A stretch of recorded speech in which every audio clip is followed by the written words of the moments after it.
Young Turks, Cenk Ugranik is sparing with you guys. We have an amazing show for you guys tonight. Mitch McConnell kind of wants Trump impeached. Wait, what? Okay, that story's coming up in a little bit. Trump inciting more violence, that's not surprising. And more violence apparently planned, also not surprising. We will get to that. And obviously give you guys a heads up on where that violence might happen, because this is the insane world that we live in. Okay, but having said that, there's a lot of wonderful exclusives on this show. We have an exclusive on a new piece of art that Jim Carrey is revealing today on the Young Turks. That's fun for everybody.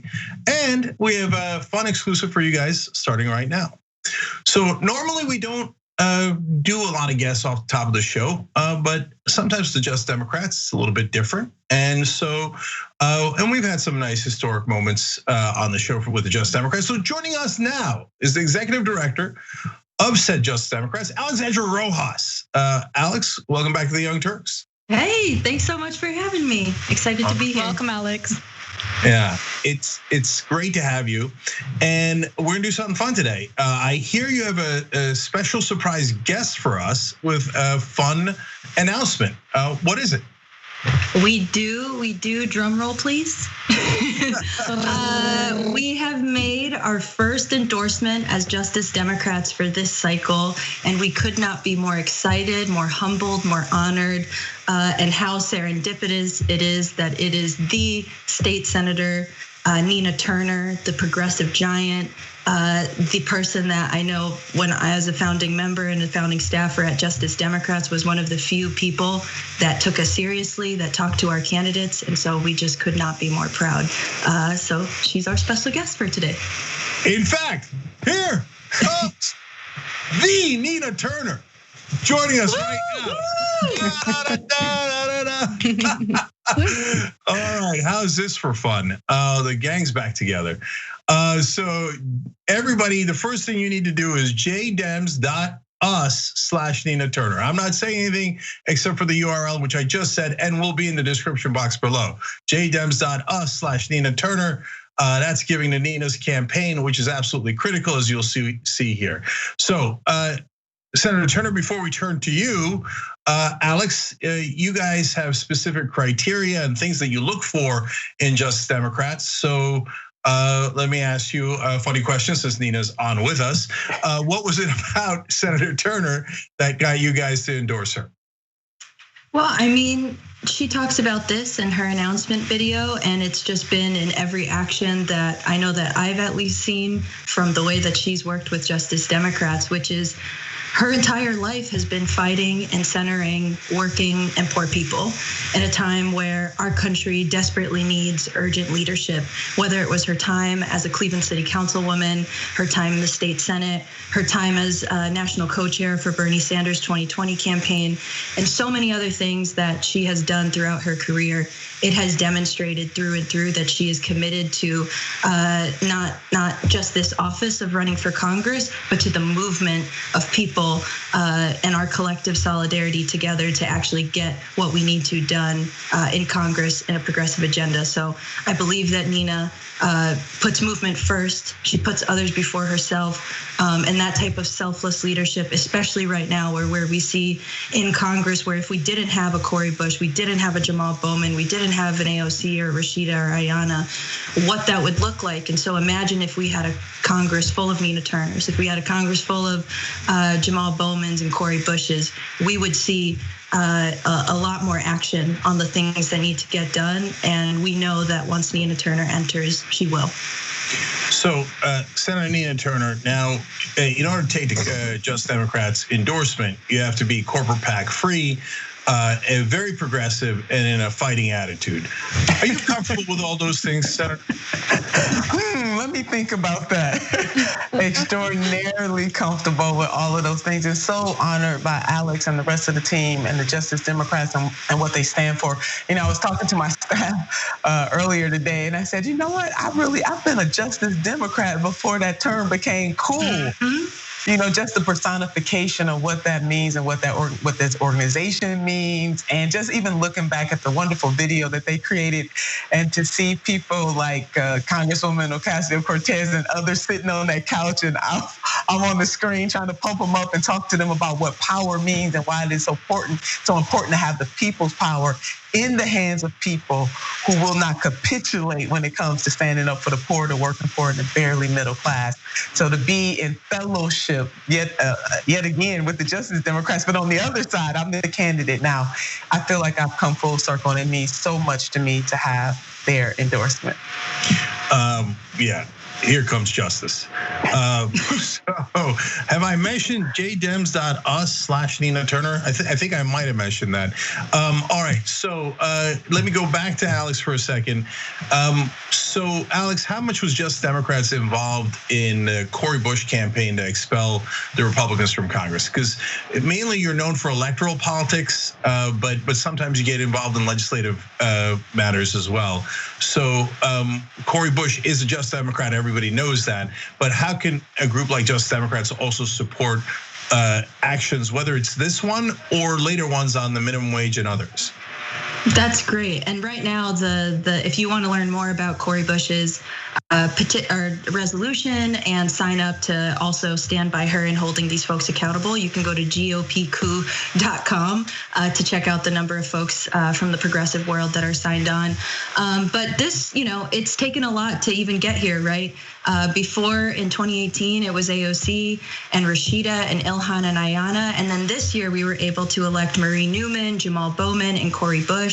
And so the dynamics have radically shifted, at least internally at Justice Democrats, and obviously externally. For the first time, we hired a political director because now that we have gotten really good on the front end of knowing what it takes to sort of fire all cylinders on a campaign that we've been a part of, we also now need to invest in governance and actually making sure that all of the work that we are doing on the front end for campaigns is being translated into Congress. And I think there's a lot that Justice Democrats, alongside the sort of breadth of progressive folks that have been doing a lot of work on the Hill, there's so many opportunities. So our political director has been working closely with all squad members' offices to make sure that we're in communication. And specifically for Cori Bush, we've been obviously with her since day one, and we are so proud to see her on day one, literally, of her first term in Congress, actually demonstrating what it means to hold the GOP accountable,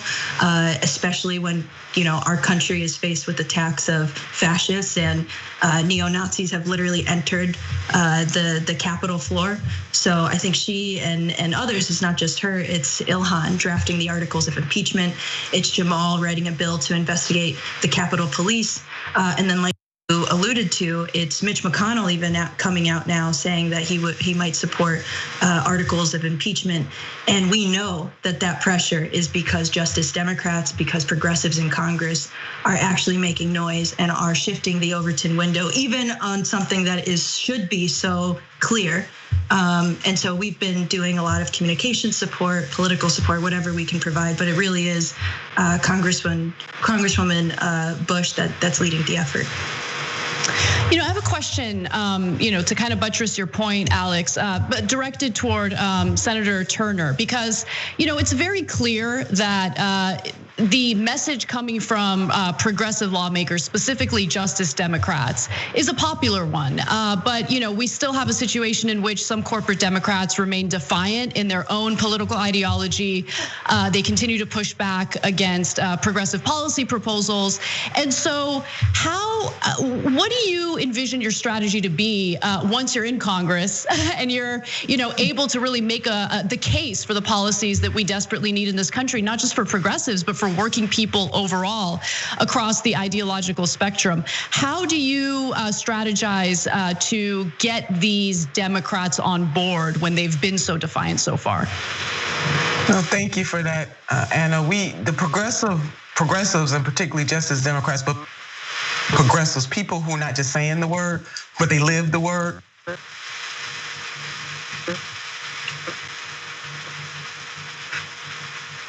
Mainline Democrats lost so many seats in 2020, it gives the progressives an opportunity to leverage. And that's exactly what we need to do, to be united in that leverage for good. Anna, you really point out something that's very important. People might not necessarily call themselves progressive, the term itself. But when you begin to drill down and peel back the layers and you talk about healthcare, you talk about the 90 million plus people who are either uninsured or underinsured. You talk about people who don't have food. You talk about people who don't have a roof over their head when they lay down tonight. When you talk about those issues, the material, changing the material conditions of people, people can relate to that. And that is the call of a justice Democrat, a justice-driven mission. And on the backdrop, as we go into next week, and this point is very important because we're gonna have a whole lot of people quoting the Reverend Dr. Martin Luther King Jr. Can I get a hello somebody on that? But they're not gonna live out the vision of the radical Reverend Dr. Martin Luther King Jr., who was despised in his time by white America. He was barely getting loved by Black America, but his vision is that of justice. Justice economically, politically, socially, racially, environmentally. He was against war. He talked about being seduced by materialism. You name it. The Reverend Dr. Martin Luther King Jr. and his contemporaries very much ahead of their time. And the Justice Democrats are very much in that spirit. They're in the spirit of Mayor Carl B. Stokes from my hometown of Cleveland, Ohio, or Congressman Louis Stokes, his brother, from my hometown. It means to push when you have the people's power and to not equivocate on what is just, what is right, and what is good. And then they are going to have to come around because not only are the Justice Democrats and progressives right there, but the American people are right there. And they are, in the words of Fannie Lou Hamer, here. We're gonna leverage, to answer your, that was a long way for me to say, we need to make some demands like Frederick Douglass said, and leverage and make sure that there's consequences for not answering the demands of the people. So Senator Turner, along the lines of what Anna was saying, I wanna go down a list real quick of the things that are happening right now in Congress and what you would do if you were there today. So first, would you support Cori Bush's resolution to expel the Republicans that voted against certification? I definitely support that and welcome her leadership. As Alex laid out, she is in there doing the daggone thing, and she was in that first class as well. So I'm just beaming with pride. She calls me big sister. I call her little. She calls me big sis. I call her little sis. But just beaming with pride because she is going. She is there right now, doing the exact work that she told the people of her district and by extension the people of this nation that she would do. So I would be right there in support of her. Yeah, and by the way, the audience should know Cori Bush has already endorsed Senator Nina Turner, and a lot more on the way coming there. But let's continue along those lines. This one's a little harder. Although for you, not very. $2,000 checks. The Democrats promised it, but of course, as soon as the Democrats get the Senate, Manchin says, "Whoa, whoa, whoa! I don't know about those $2,000 checks. I don't know if they're necessary." So. I suspect that you would be in favor of the $2,000 checks. That's why I say it's not very tough for you in that regard. But what do you do with a problem like Manchin? Manchin must be held to account by the Democratic caucus itself. He needs to get on board and stop the foolishness and this smoke screen that he and others are putting up about they don't know if it's gonna go to the people who need it. It will go to the people who need it. Millions of people in this country need that. And not just this $2,000. They haven't had relief since March, but we need to give them $2,000 monthly until we get through this pandemic and shore up small businesses and other businesses that employ the people of this thing. How can you in good consciousness? I don't know how some of those folks go to sleep at night, knowing that you have the power in your hands to ameliorate so much suffering in this country. Joe Manchin should be held to account by the Democratic caucus of the United States Senate. And if he don't get on board, then baby, they all need to banty about and get him out of there, period. There ain't no time to play games on this one. Absolutely. Well, he's also playing games on impeachment, saying although he thinks Trump should be impeached, he thinks it's a bad idea to bring it to the Senate, where he says the Republicans will vote it down, and that perhaps we should do it later. It's reckless and dangerous. Yeah. Yeah. Alex, so reckless. What's your reaction to that? And then I'll turn to Senator Turner. I think it's reckless and dangerous. I think that Senator Turner is absolutely right that the Democratic caucus should hold him to account because we're going to pay for it in 2022 or 2024 or future on down the line if we don't actually deliver for the American people. And we should not be having Democrats within our own caucus be stopping immediate relief when there are millions of people that Senator Turner just referred to. Not only that, there's some people that it's not like their rent or their payments have been relieved. They've just been pushed back.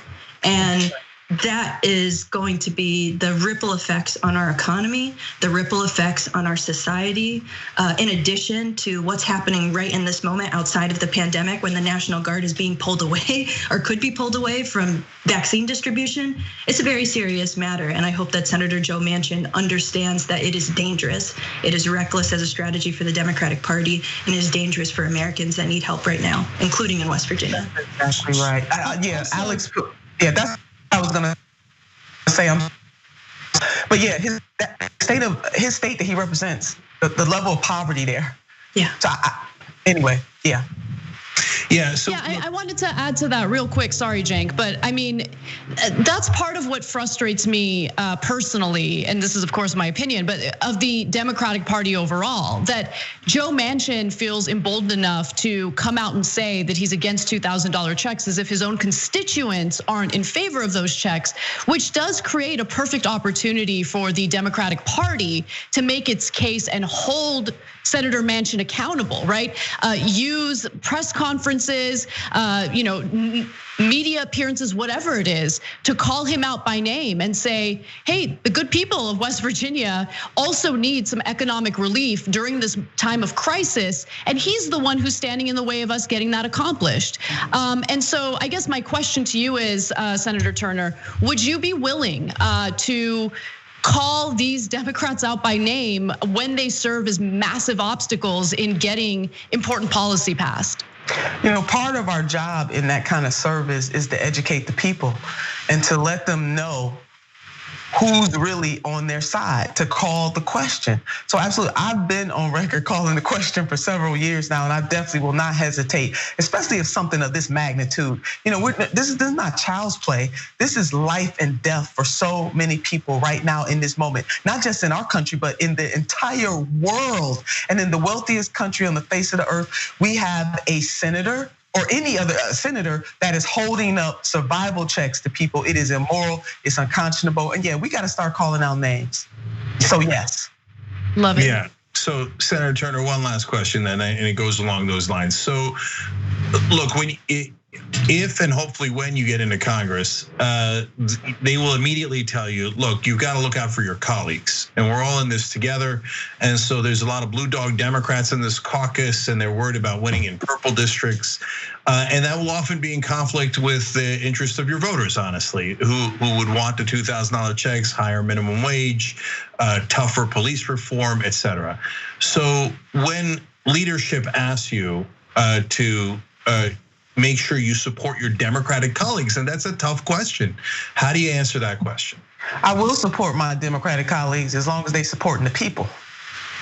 Because my first obligation is to the mother down the street who can't afford her groceries. My first obligation is to the family where the mother and or the father may have lost their job. My first obligation are to those children who, because of the pandemic, do not have the requisite technology that they need and have lost so much time in their education because they may live in a district that does not have all the resources needed to educate them. My first obligation and my only special interest are the people who elected me to do their bidding. So my Democratic colleagues gonna get all my support, all my love, baby, as long as they standing up for the least of these, our sisters and brothers in this country. They got my support. And people wonder why we support Nina Turner. All right, jdems.us/Nina Turner. It's gonna be in the description box below if you're watching this later on YouTube or Facebook. So easy to click on it. Then you bring that change. You bring Nina Turner into Congress and let her do what she does, okay? And you make that happen. And you empower her, she empowers you. That's how this thing works, okay? And Justice Democrats helps facilitate all of that. So don't forget to show some love to justdemocrats.com as well. And And then the fun begins. So let's see how it turns out, obviously. But we all know that Nina Turner is a hell of a fighter for progressives. And it's great to have you both on, Alex Rojas and Senator Nina Turner running for Congress in Ohio. Thank you so much for joining us. Thank you, guys. Thank you, Anna. Thank you. All right, guys, we're going to take a quick break and we'll come back and tell you that breaking news about how McConnell might be supporting impeachment of Donald Trump. A lot more news, so stay right here. Well, the Young Turks, the Friday show is going to be awesome. We're going to help us over here. Drop it. We became the first ever daily online web television show. No, the Constitution is the very core of America. The fact that we don't spy on American citizens, that we get a warrant, that we go to a judge, that we have a procedure, that we have due process, that is America. On top of it, they go, why don't they just stay at their own schools? You gotta realize something. These schools suck. They want people to pull themselves up by their bootstraps. You ain't got no straps, you ain't got no boots. He lit these fires in trash bins all around town out of frustration. 99th most viewed channel today on YouTube. The Shorties Award. Best web host. We passed 1 billion views. Voice Award winner, News and Information Channel, The Young Turks. Oh, another Webby. The Young Turks. Can I curse? Yeah! For those of you watching on live stream, yes, we have adopted a pet iguana that showed up at our door. Haunted version in the dark with our silhouettes. Now let's get to the best line of the debate. And it was definitely the one against Rollins. I told you we were coming. I mean, you talk about it when it becomes a problem. Our lack of gun control is a problem. Nonsense BS story is hurting that cause, and they need to wake up and recognize that they are being had by these people. Biggest gang in America. Question is, how do we make sure that we blame the person who is dead? What kind of democracy is that? We should never forget that the most powerful people in the world exploited the greatest tragedy in American history to go to war in a country that had a lot of oil. Rolling thunder. That's what this show is.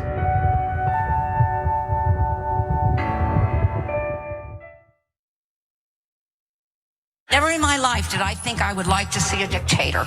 But if there's going to be one, I want it to be Trump. Tick-tock, tick-tock. Where's the line? We've crossed every line you can imagine. We are a socialist country. It's socialism for the rich. Tick-tock, tick-tock. You don't have to know the truth, just believe what they tell you. There is no bounds to their monstrous hypocrisy. Tick-tock. I think we're gonna win the Senate in 2020. And I think we're gonna have the House, and I think we're gonna have the presidency. Tick-tock. And in 2020, we're going to clean your clock. And we're gonna run you out of town, and we're gonna have an actual democracy in this country. November of 2020 could also be potentially the greatest day of our lives. Let us whisper of a dream.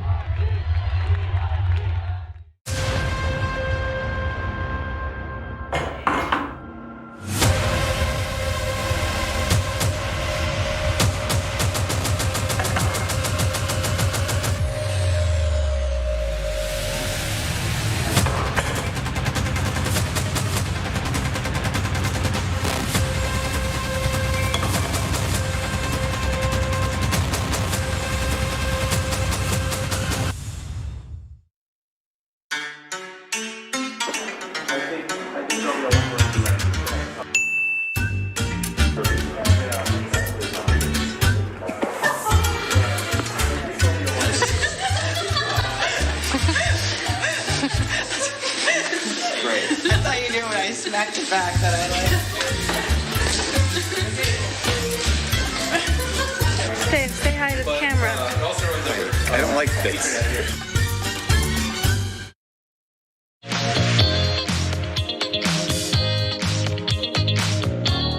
All right, back on the Young Turks, Jake and Anna with you on a wild day in America. So Casper, I hear you've got crazy news. Let's do it. I do. I don't know if this is real life. This is not something I would expect, but Senate Majority Leader Mitch McConnell, a man who has stood by Donald Trump's side throughout the last 4 years, has allegedly said that he is supportive of House Democrats' efforts to impeach Trump over the riots that happened with insurrectionists breaching the Capitol last week. So here's what we've learned through reporting over at the New York Times. McConnell, the Republican leader, has told associates that he believes President Trump committed impeachable offenses and that he is pleased that Democrats are moving to impeach him, believing that it will make it easier to purge him from the party, according to people familiar with his thinking.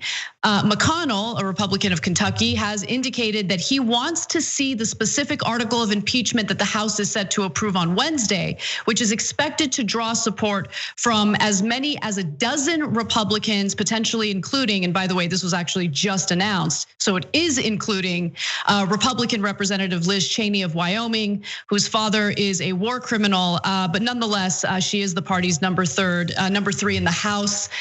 So, while some might give her some credit for signing on to this article of impeachment, let's not forget who Liz Cheney really is. Not interested in rehabbing her reputation. But it is important for Republicans to also sign on to impeaching Donald Trump, because if there isn't a clear sign sent regarding, consequences for insurrection, or more importantly, inciting this type of violence in the Capitol, then it would just further embolden these Trump supporters in the future. All right, so let me break it down a little further. So is Mitch McConnell going to vote to actually convict him? Well, that we're not as clear about. So I don't want people getting excited saying Mitch McConnell's definitely throwing out Donald Trump.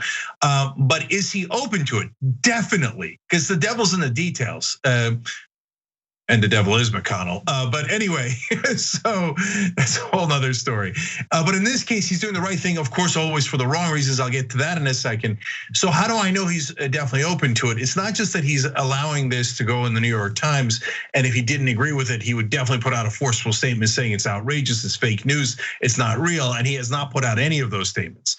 But it's also because when Biden's team, or maybe Biden himself actually, according to the New York Times, called McConnell and said, hey, how would your timeline for impeachment work? McConnell did not say there ain't no timeline for conviction in the Senate, it's not gonna happen. He easily could have said that, and he would have immediately kiboshed it. And Joe Biden, if McConnell says something, it's done. Biden would have dropped it, right? And so instead, McConnell said, let me check in with the House parliamentarian to get back to you on the rules of that. Oh, that means he's definitely open to it. He's like, let's figure out how we can do this thing. So why is McConnell open to it? So if they start impeachment now, look, it's slightly debatable whether you can impeach a president after he has left office. Most indications are that you can, and many people have been impeached after they've left office. But what is not debatable is if you start impeachment before he leaves office, can you convict him later in the Senate? Because the House impeaches and the Senate convicts. Yes, definitely. That has been done many times. So now that gets to why McConnell might be doing this. Because if you are convicted in the Senate after you've been impeached in the House, you're not just thrown out of office now, because you say, what's the point of doing it if Trump's already left office? You're never allowed to run for office again. Sorry. Oh, and now we have it. So that was exactly what was implied in this story about Mitch McConnell, where he says that this might be the best way to purge the Republican Party of Donald Trump. And I do think that, first of all, that is an important point to bring up. I do think that's a good reason. If I were a Republican lawmaker and I were thinking strategically about the future, I would try to find ways to distance the party from Donald Trump as much as humanly possible. He's been incredibly destructive to the Republican Party, even though the majority of Republican supporters and voters seem to think that Donald Trump is absolutely fantastic.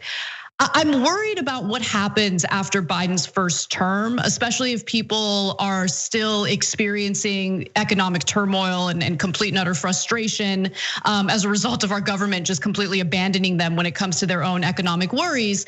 But I mean, this would, if it goes through, if Trump is impeached for the second time and then the trial happens in the Senate, while Biden is, inaugurated. He's already, in power. It could mean if the Senate approves it and convicts him that it's over for Trump. They don't have to worry about him running again in the future. Then they can focus their energy on Don Jr. and his, his ambitions in politics. Yeah. So look, we can't live our lives worried about how Donald Trump's fans are going to get angry and what kind of violence they're going to turn to. So if they ban Trump from politics forever, yes, Trump's fans will be irate. They'll probably cause some violence. But I don't care. We don't negotiate with terrorists.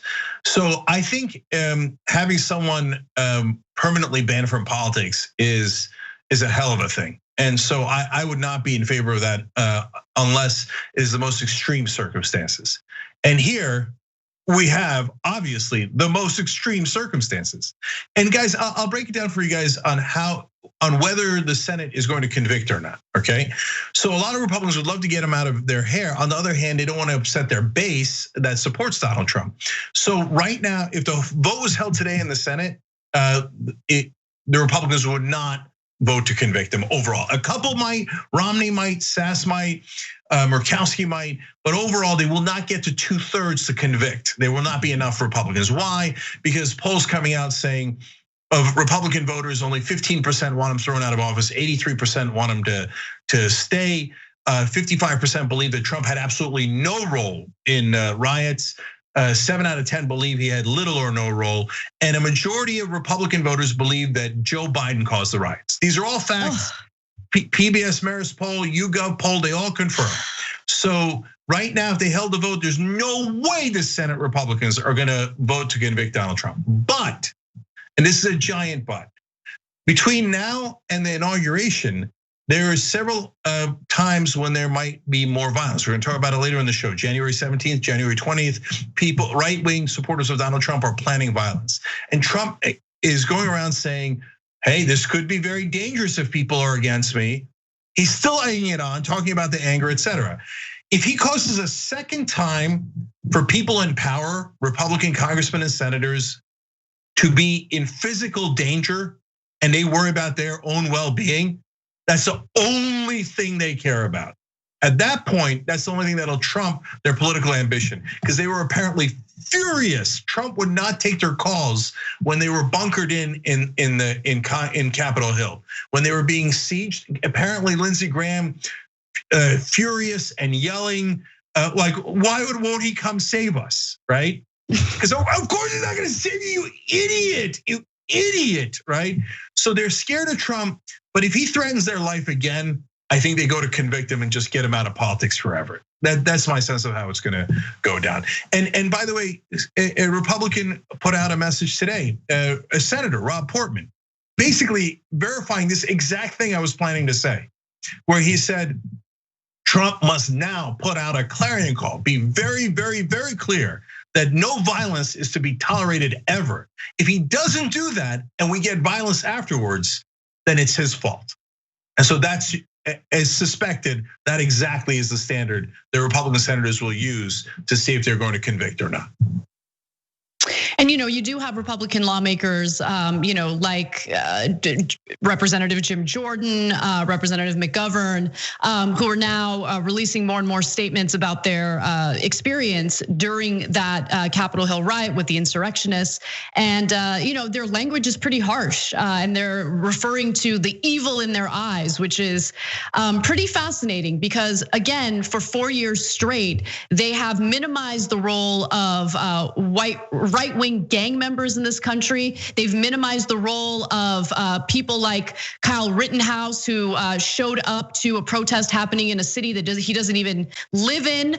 And then he, of course, proceeded to shoot 3 people with 2 people dying as a result. I mean, these are instances that happened prior to the riots in the Capitol that the Republican Party was either hush-hush about, refused to condemn publicly, or in some cases even went out of their way to justify and cover up for it.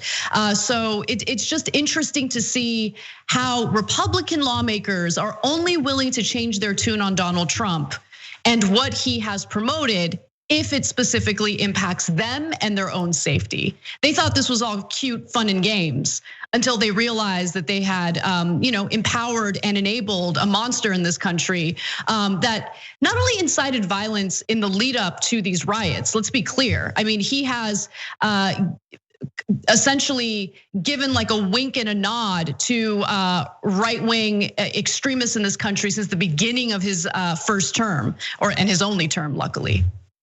100%. All right, let's do the next story. All right, well, let's talk about the planned riots because that is a legitimate concern. The FBI is warning of armed pro-Trump protesters and protesters is a very generous way of labeling them, but they are threatening to storm 50 state capitals and do so while they're armed. This is according to a bulletin that was released by the FBI. And there are 2 days in particular that the FBI wants, the American people to be careful about, vigilant about, and that's January 17th and also, of course, Inauguration Day on January 20th. The FBI has also received information in recent days on a group calling for storming state, local, and federal government courthouses and administrative buildings in the event President Donald Trump is removed from office prior to Inauguration Day. And let me read you just an excerpt from the bulletin released by the FBI where they write that the FBI received information about an unidentified armed group intending to travel to Washington, D.C. on the 16th of January. They have warned that if Congress attempts to remove POTUS via the 25th Amendment, a huge uprising will occur. And by the way, I should note that Donald Trump spoke to reporters today and specifically mentioned the efforts by House Democrats to impeach him. And the way he talked about it was clearly a threat.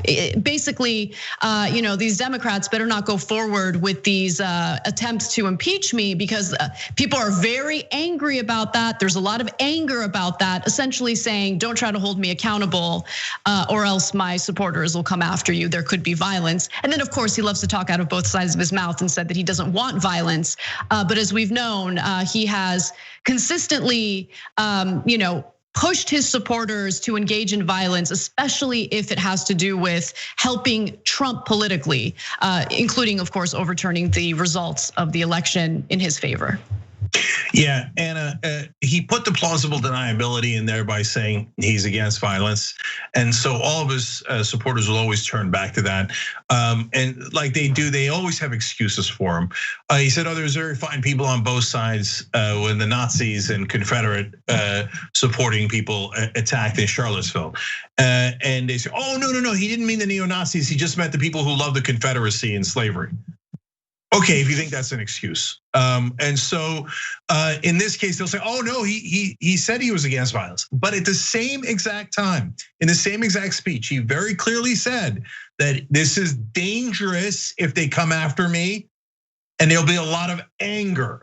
In other words, you better not do it, otherwise I'll send my minions to attack you again. And remember, now we have detailed reporting from January 6th, where he was apparently fairly elated about the violence and refused repeated calls to try to put an end to it. For hours, literally for hours, he was paralyzed by watching what was unfolding on television. And he, of course, look, Donald Trump sees it as people fighting on his behalf. Of course, he enjoys that and is willing to risk the lives of members of his own party just to enjoy what happened in the Capitol. He needs to be removed from office right away, but I'm not done yet. That was the FBI bulletin, but Capitol Police have also briefed members of Congress about the potential for more violence, leading up to Inauguration Day. Now, I want to remind you all that Capitol Police is now under new leadership following, how poorly they handled and prepared for the insurrectionists on January 6th. But the new leadership did warn members of Congress that there could be some pretty serious violence, leading up to the inauguration. On a private call Monday night, for instance, new leaders of the Capitol Police told House Democrats that they were closely monitoring 3 separate plans that could pose serious threats to members of Congress. The first is a demonstration billed as the largest armed protest ever to take place on American soil. Another is a protest in honor of Ashley Babbitt, the woman killed while trying to climb into the speaker's lobby through a broken window. Also, another demonstration would involve insurrectionists forming a perimeter around the Capitol, and this is terrifying, the White House and the Supreme Court, and then blocking Democrats from entering the Capitol, perhaps even killing them so that Republicans can take control of the government. Look, let's just be clear about something, okay? For anyone who thinks it's the right strategy to minimize what happened last week. For people who think, there's no way that there could ever be a successful coup by these individuals. They don't have military backing, except they had members of the military among them as they were engaging in these riots in the Capitol. But you don't need a military in order to try to do a coup. But what matters even more is that these are individuals who are engaging in this violent behavior with the intention of overthrowing our government. That is what their intention is. And they have been persuaded, they have been incited by members of our Congress, Republican members of our Congress, and the commander-in-chief, Donald Trump. That is a serious situation. And if there aren't actual consequences for what took place, then all it does is further embolden both Republican voters and Republican lawmakers to become more and more brazen in their efforts to maintain power, even if it means dismantling our democratic process. So I want to read you one more incredibly scary quote, Anna. So you mentioned how they were already, the National Guard and the Capitol Police were readying rules of engagement of warfare. That was the language that was used, but it went a little further than just the rioters and Trump's MAGA legion. I want to give you a quote here from Huffington Post. One topic of discussion was the need to put every member of Congress through a metal detector before the inauguration. A member on the call told HuffPost that there was an, quote, eyes wide open realization that Capitol Police needed to take precautions against, quote, all these members who were in league with the insurrectionists who love to carry their guns. The lawmaker added, you can't just let them bypass security and walk right up to Biden and Harris at inauguration. The Capitol Police are going to have Congress people go through metal detectors because they're not positive that one of the Republicans in Congress wouldn't assassinate Joe Biden and or Kamala Harris. I mean, that's the state of insanity right now in the United States of America.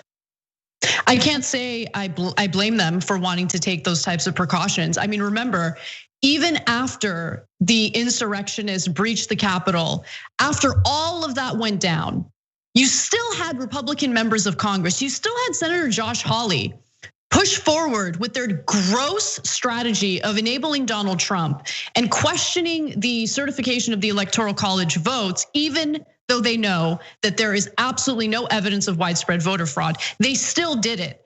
Now, am I saying that Josh Hawley specifically is a threat to the lives of Democratic lawmakers?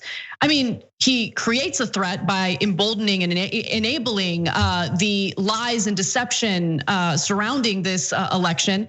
But we're talking about lawmakers in Congress, Republican lawmakers who are clearly unhinged. Like, these are not, normal people who value democracy, who value the lives and the safety of their colleagues, whether it's Republican colleagues or Democratic colleagues, they don't care. The only thing they've cared about so far is doing whatever it takes to pander to Donald Trump's base. And so I don't know, if I were a Democrat, I would want to be incredibly careful. And I don't blame them for wanting to ensure that everyone goes through metal detectors and that Republican lawmakers aren't packing on a day when Joe Biden is going to be inaugurated, because he is the rightful winner of the general election. Yeah, so last two things on that. Look, guys, on the day of the riots where their lives were in danger and they were all in one location, the Democrat and Republican Congress people, they had Kellyanne Conway, Ivanka Trump, and several others close to Donald Trump call Trump to get them help, to get the National Guard to clear the building, etc. And Trump would not take the call. He was busy watching TV. So in other words, that's him saying, I don't care, guy, if you guys live or die. I don't care. I kind of like it. And so now the memo's out. No, this is real, and your lives are in danger. And so, and do you blame Capitol Police for not trusting the actual Republican Congresspeople themselves? The new QAnon Congresswoman, or one of the new QAnon Congresswomen, Lauren Boebert, both said that she would bring a Glock to the Capitol.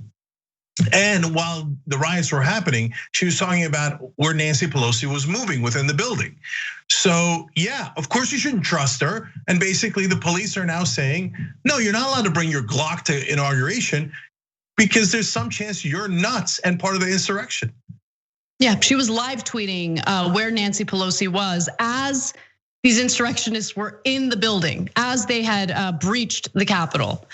So again, just going back to the point I was making, I don't blame anyone who wants to take extra precautions to ensure that they're safe.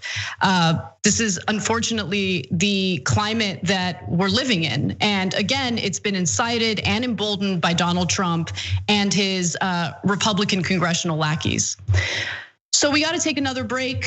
So let's do that. But when we come back, I do want to focus on a little more detail regarding what Donald Trump was doing as these insurrectionists were rioting in the Capitol. So lots to get to. Stick around, don't miss it. We'll see you in just a few minutes. Cenk Uygur is not here today, which means that I will be able to talk during the show. Now, we'll see. Poor Cenk, under the bus.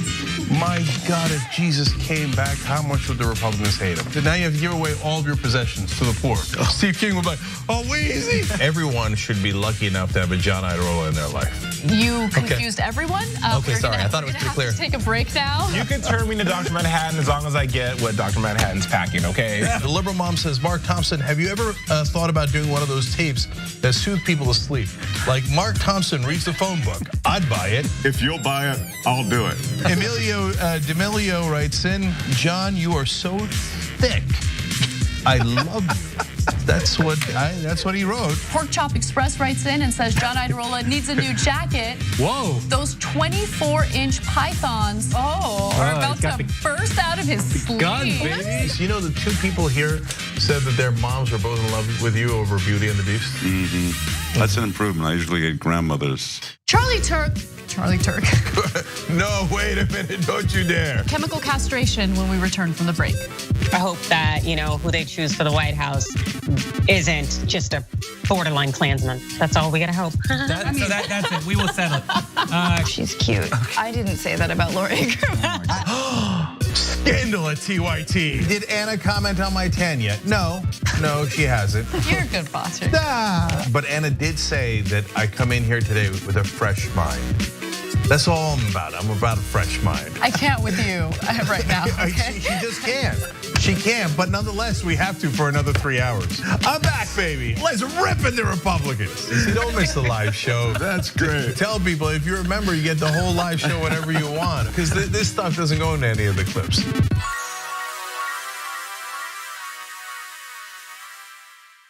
You are the media revolution. You are much needed. TYT, TYT. The place is like 95% TYT on.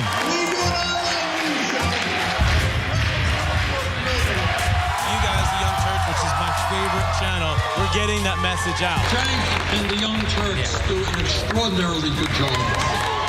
No matter what mainstream media says, you have to listen to the Young Turks. The people who support us on the internet, that's what gives us strength. That's what allows anyone who was in there who was undecided to think one side seems to be winning. They seem to have a bigger army. There might be a reason for that. So thank you guys. Across the map are going to be so tight and so close that it is likely going to be very difficult to call this on election night. The twin forces behind the Biden candidacy, the billionaires and the Bolsheviks. Arizona, 19 million. for the vice president, 9 million, a little over 9 million for President Trump. We are desperate for Donald Trump to not be president anymore because he's fascist and is a threat to our democracy. And we said that from day one. Yes, we want Biden to beat Trump.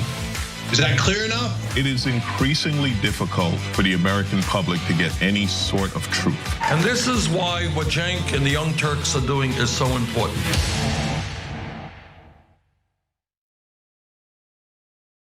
Here at TYT, we strive to instill confidence in our voters by educating them with factual, reliable, and easy to understand political information. And that's why we've partnered with Politiscope. Politiscope is the easiest way to understand the policies that your elected officials vote for and against. They also have the same goal of changing the perception of politics and reshaping the way political information is sought out and consumed. Politiscope strips away all the unnecessary complexity of politics and empowers voters with raw, unbiased information about elected officials and the policies they support. You can download the Politiscope app on the App Store or on the Google Play Store.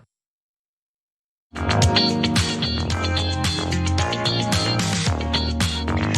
right, back on the Young Turks, Cenk and Anna with you guys. Casper, go. All right. What I said was totally appropriate.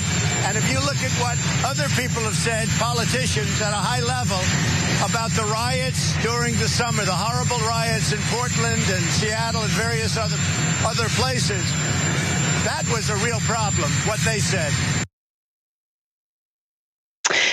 Well, that is Donald Trump's first public statement, in response to some of the details that we're now learning about the insurrectionists that rioted in the Capitol building. He is deciding to deflect from his own responsibility in inciting the violence that took place. And instead, he's focusing his energy on condemning and persecuting Black Lives Matter protesters over the summer. But let me just remind you all that in regard to the civil unrest we experienced over the summer, there were no reports of police actually helping anyone engage in criminality other than right-wing extremists.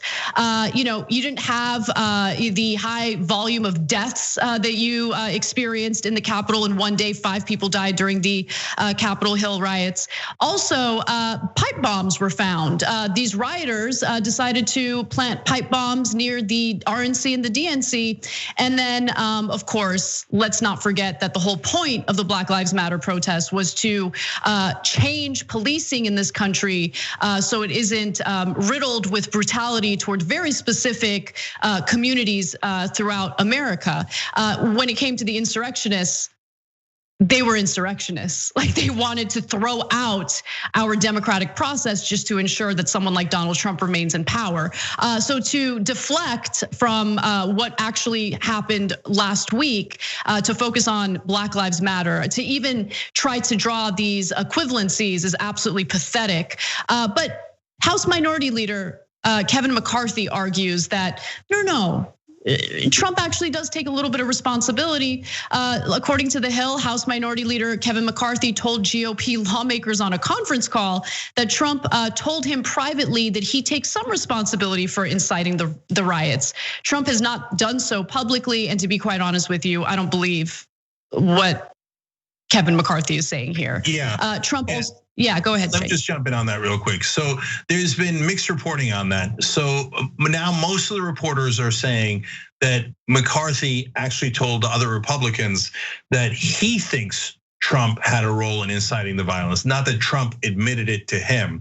And in fact, Trump has of course never said that publicly, disavowed it, and he said his words are totally appropriate, as you guys know. And then on top of that, Trump is apparently miffed that he did that video saying that there would be a orderly transition to a new administration the day after the riot. He's mad that they convinced him to do that. He thinks that made him look weak by saying that there would be a peaceful transition. No, I mean, it's the fact that Mike Pence is refusing to invoke the 25th Amendment. I mean, even in this late date. And it's also incredibly frustrating that you have people in Trump's cabinet stepping down from the administration when in reality, they might appear like they're taking a bold stance here, but they're not. They're doing the exact opposite. They would have been far more effective if they remained in the administration and had the courage to invoke the 25th Amendment and get this insane person out of the White House, especially considering how unstable everything is with him in a position of power. But we don't know what he's gonna do. Clearly, he doesn't think what happened in the Capitol was a big deal. In fact, it seems like he's actually pretty supportive of it and refuses to take any personal responsibility for the damage that was done on that day, not just to property, but more importantly to our democracy. You know, it's insane. He needs to be out immediately. I know that there's a little over a week left, but that doesn't matter. I wish these Trump cabinet members just had the courage to do the right thing. But I mean, they've stuck by his side, so I guess it's naive to even think they do that. Well, I think the Pence example is an amazing one. So I want you guys to know the details because they're really quite horrific. So apparently Pence decided to stay in the Capitol. Secret Service was trying to usher him out of the building. And I don't know if it was because he was worried about leaving the building and running into those folks, or if he was making it a point of principle to stay with the rest of the Congress people in the Capitol. But he was in there, and there's no question that some of the people in the riot were coming to specifically murder Mike Pence. There's the video of dozens of people chanting as they're breaking the door down. They're chanting, "Hang Mike Pence, hang Mike Pence." There's guys with zip ties and nooses. So they're coming to kill Donald Trump's own vice president. And at the time, people are calling into Donald Trump, Kellyanne Conway, Ivanka Trump. They're calling Jared Kushner to call Donald Trump to get people to back out so that nobody gets hurt, including his own vice president. And he would not do it. And now this is one more thing that's stunning about this.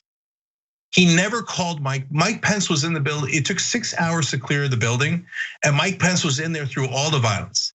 He never once called Mike Pence to see if he was okay. He rage tweeted about him in the middle of the riot, saying that it was his fault and he wasn't brave enough to have the real electors be seated, not the fake electors of Biden. He did it at 2:24 when the building had already been breached for about 20 minutes. And apparently, since all this went down, he's never called Mike Pence to see if he was okay. No, of course he hasn't. Of course he hasn't. Why are you surprised? Why are you surprised? In his speech, he encouraged his supporters to hold Pence accountable for agreeing to certify the Electoral College votes. But I also want to remind you all of what he said during this so-called Stop the Steal rally, which happened right before these insurrectionists stormed the Capitol building. He breached it and then proceeded to wreak havoc there. Let's take a look at what he said. And we fight like hell. And if you don't fight like hell, you're not gonna have a country anymore. We're going to try and give our Republicans, the weak ones, because the strong ones don't need any of our help. We're going to try and give them the kind of pride, boldness that they need to take back our country. So let's walk down Pennsylvania Avenue. I wanna thank you all. And at the same event, of course, you had Republican Representative Paul Gosar echoing similar messaging, encouraging people to do what they did, and everyone needs to be held accountable for that. Again, because if you don't do that, it just further emboldens these Republican lawmakers. I mean, they have, of course, engaged in so many different stunts, and at this point, where they have willy-nilly put other people's lives in danger, if there aren't consequences for it, who knows how far they're gonna go in the future. Also, Trump followed all of this with more threats in regard to what the House is trying to do in impeaching Donald Trump for the second time, which, by the way, he'd be the first president to be impeached twice. Trump, who spoke to reporters at the White House before leaving Washington for a trip to Texas on Tuesday to tour sections of the border wall, he said that impeachment would be a continuation of the greatest witch hunt in the history of politics, and accused Democrats of endangering the country in moving forward with it. By the way, Senate Majority Leader Mitch McConnell is said to be supportive of the impeachment efforts. But here is a direct statement. He says that this impeachment is causing tremendous anger. For Nancy Pelosi and Chuck Schumer to continue on this path, I think it's causing tremendous danger to our country, and it's causing tremendous anger. And then, of course, he followed it with, "I want no violence for plausible deniability." But you know what he's doing there.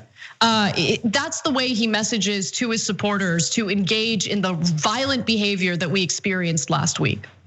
Yeah, look, last two things here. Number one, it's one thing if you engage in that kind of rhetoric about fight like hell and go down Pennsylvania Avenue beforehand, and then you saw what happened and you were remorseful. And you're like, oh my God, I didn't mean that. No, don't break into the building. No, don't kill people. That's, what do you guys know? That's crazy, right? It's another thing for you to talk like that, and then violence breaks out and 5 people die, including a police officer.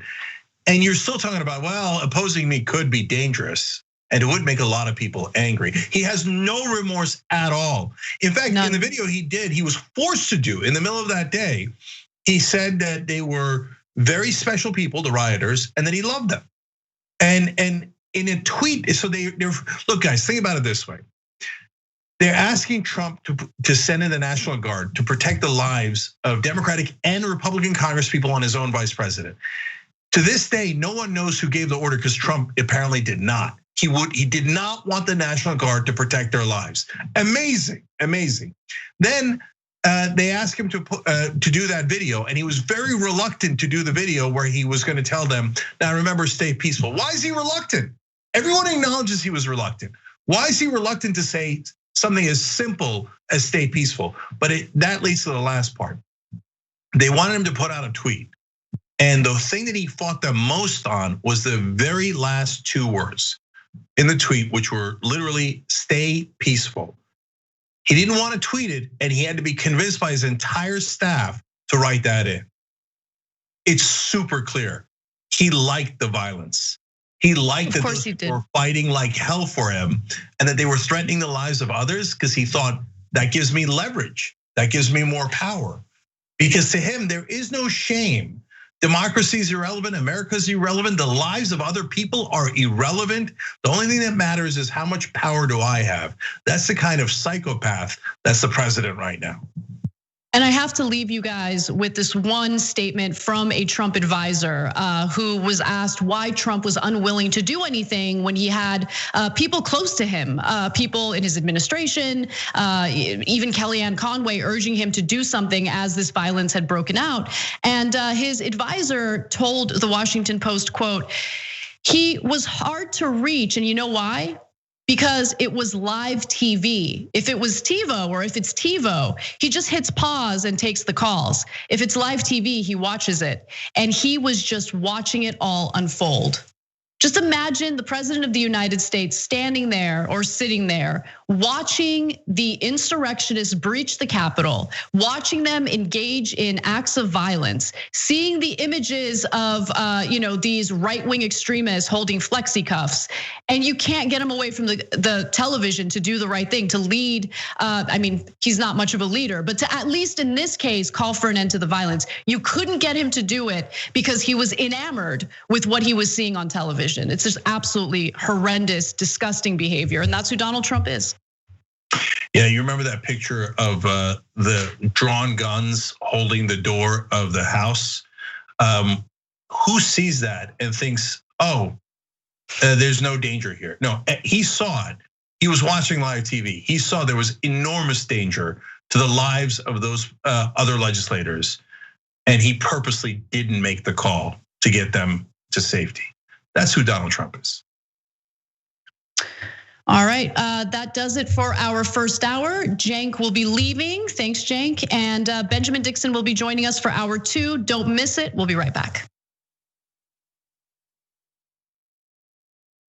You know what the progressive movement needs? It needs a little energy, a little pizzazz, maybe a little caffeine. Oh, coffee. But what if it was Too Strong Coffee?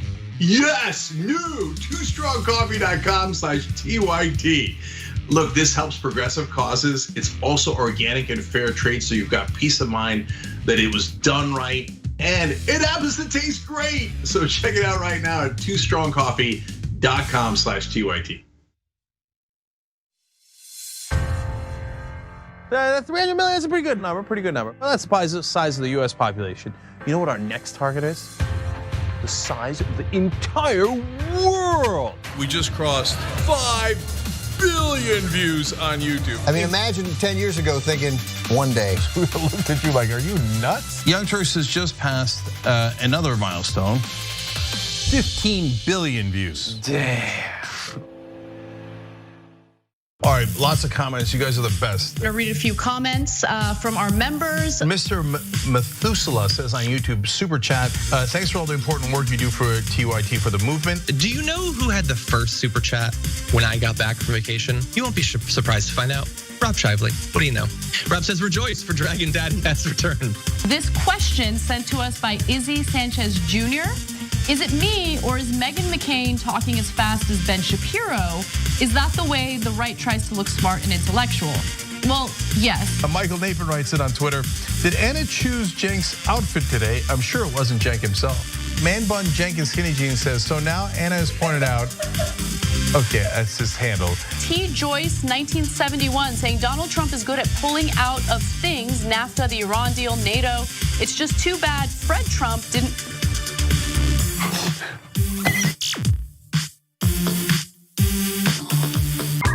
All right, let me do a little quick plug here. It's not even a plug, I'm bragging, okay? I'm bragging, watch me. We have a channel on YouTube, a whole channel devoted just to the Young Turks. It's badass, right? Wow, man. I can see the voice. You guys are rock stars. Unbelievable, Senator Sanders. Welcome to Rebel Headquarters. Man, you guys are amazing. We gave you what you wanted. Okay. Speaking of shirts. I have a surprise. You reached a lot of people. You are the Young Turks. And we have spread that progressive message wide and far. Let's keep it going.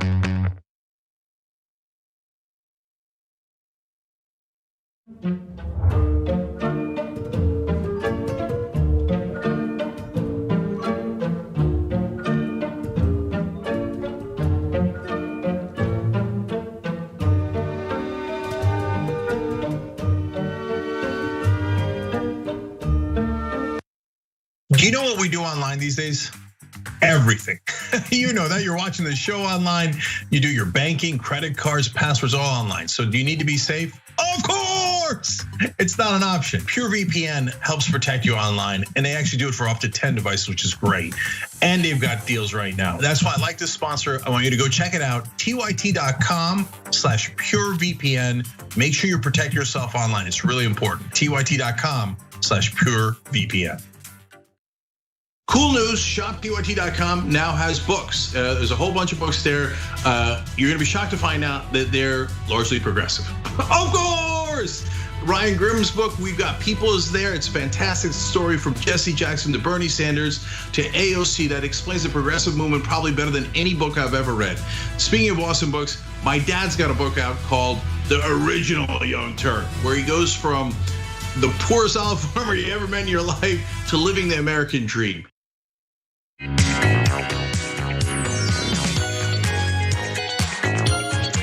What's up, everyone? Welcome back to TYT. Anna Kasparian and Benjamin Dixon with you. How you doing, Ben? I'm doing well, Anna. How are you? I'm doing well, all things considered, which is an NPR show, by the way. So every time I say it, I think of NPR. And that was not a plug; it just happened naturally. But yeah, I mean, it's been a difficult 2021 already. So not much of a positive change since we rang in the new year. But I love hosting with you, so that's definitely a silver lining. So Why don't we start off with dunking on Joe Manchin, who is completely delusional about what Democrats should do to hold Donald Trump accountable for inciting violence in this country. Democratic Senator Joe Manchin is pouring cold water on Democrats' efforts to impeach Donald Trump. Now, we've talked about this in detail, how this would all go down, especially considering that Donald Trump only has a little over a week left in his term. But first, let's hear the argument made by Manchin and then see if he's making a good point. Take a look. Is there any scenario where you see that the US Senate would try and convict President Trump? I don't see any of that because, if there would be 48 Democrats until we seat Warnock and Senator Ossoff.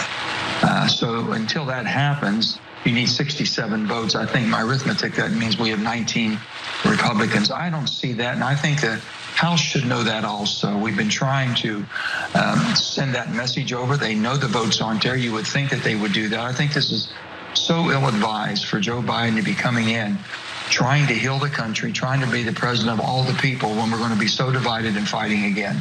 If they're trying to do it now, it's not going to happen. He'll be out of office no matter what happens because Mitch is not going to take it up. Mitch is still the majority leader.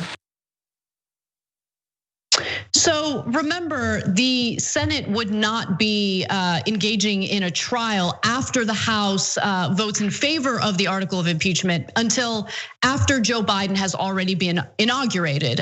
In fact, there are some calls by Representative Clyburn, for instance, to wait until Biden's first 100 days are up, and then the new Senate would have the trial and consider convicting Donald Trump based on the article of impeachment. And of course, the impeachment is in response to Donald Trump inciting the insurrectionists and encouraging them to, do what they did last week, where they did breach the Capitol. 5 people died as a result. There were pipe bombs found. I mean, it was a complete and utter disaster.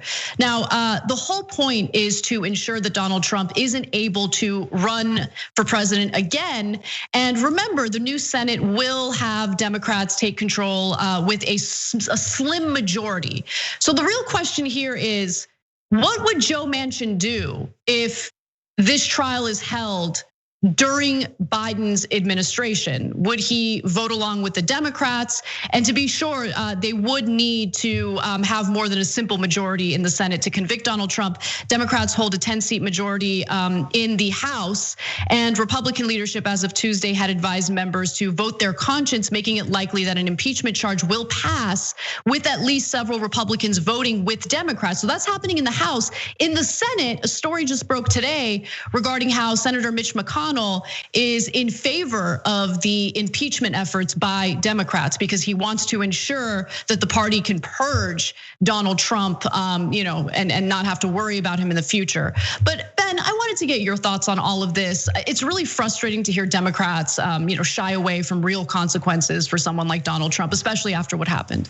Yeah, and that's if we could even consider Joe Manchin to be a real Democrat, but even other Democrats besides Joe Manchin may be a little squeamish here. But I love the way that this is shaping up to be whether or not Mitch McConnell and the Republican Party wants to really get rid of Donald Trump. If that is the case, then I see that this is going to basically be their only opportunity. So if impeachment stands any chance, it's whether or not the Republican Party wants to actually purge Trump from their party. But again, finally, it won't purge Trumpism, sadly.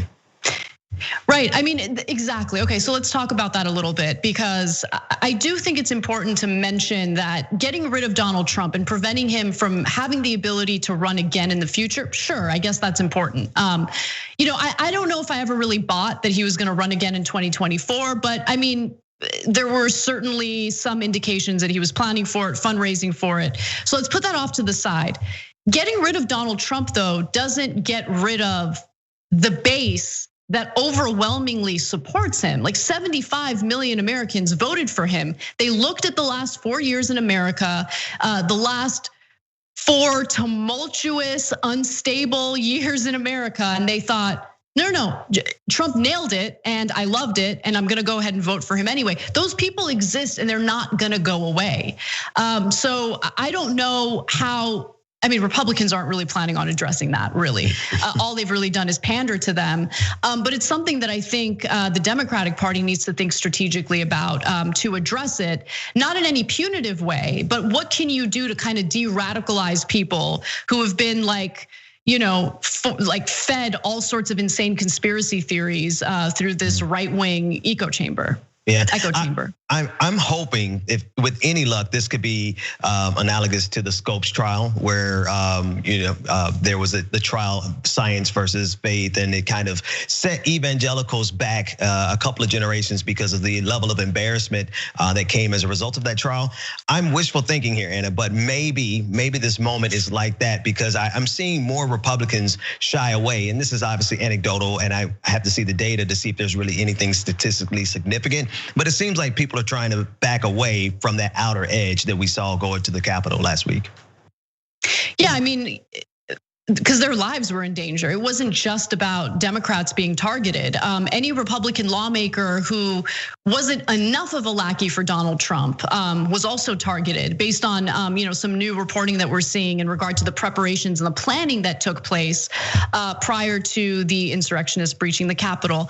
But I also want to remind everyone of where Manchin stood on impeachment when Trump was impeached the first time. Let's take a quick look at that flashback.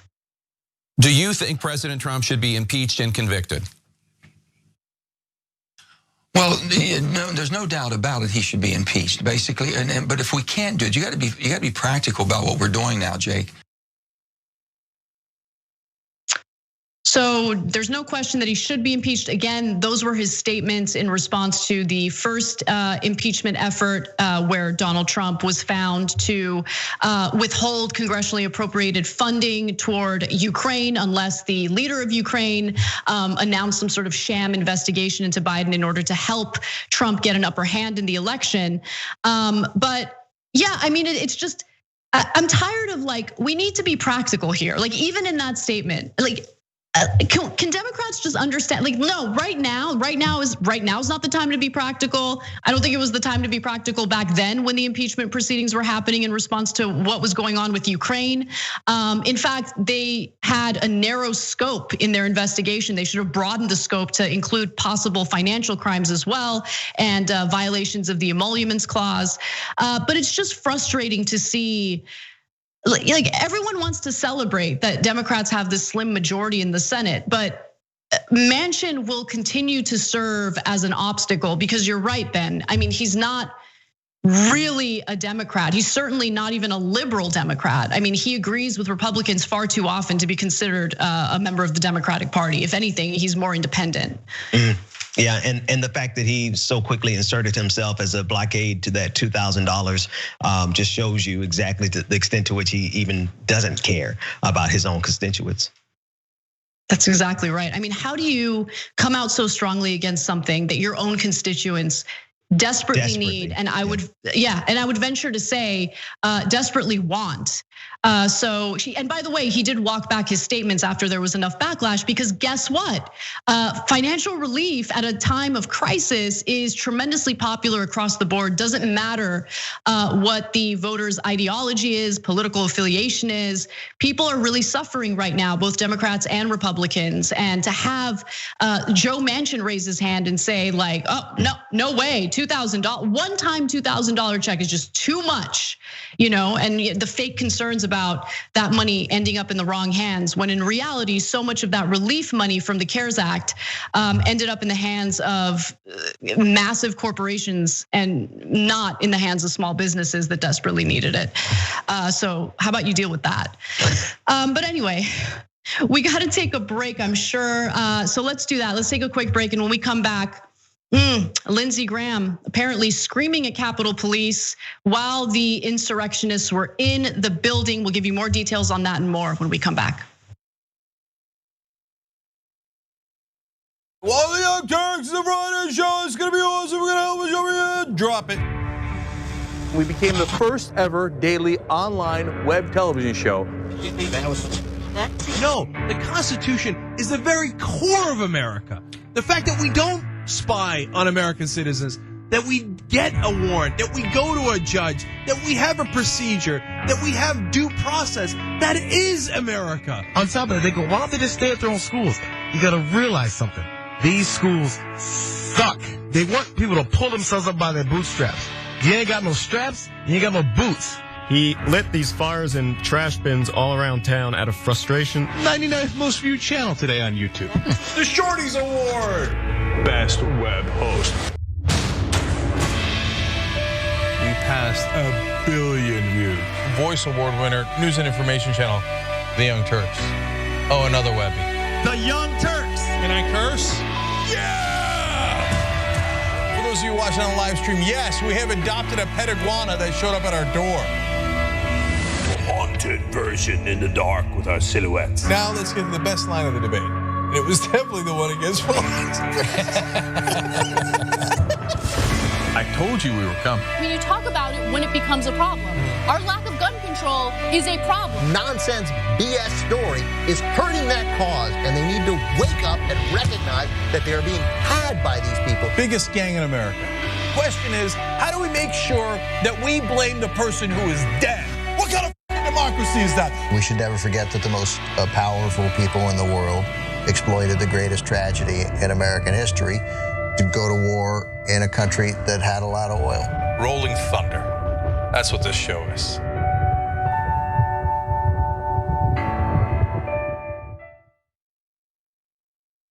Never in my life did I think I would like to see a dictator.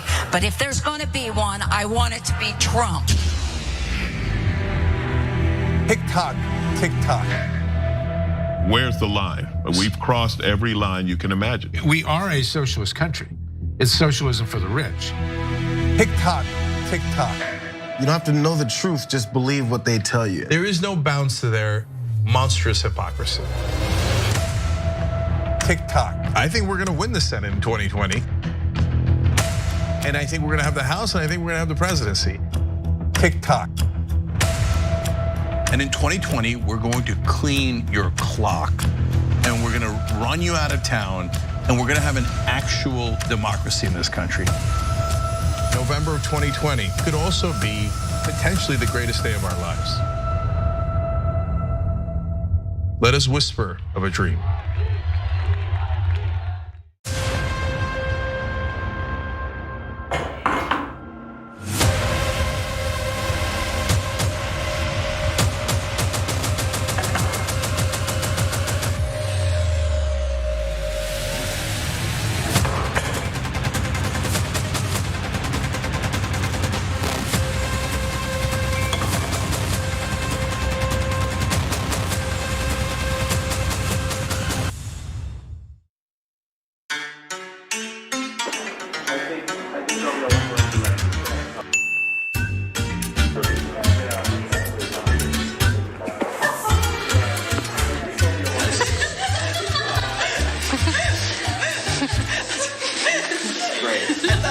Smacked it back that I like. Say hi to the camera. I don't like this.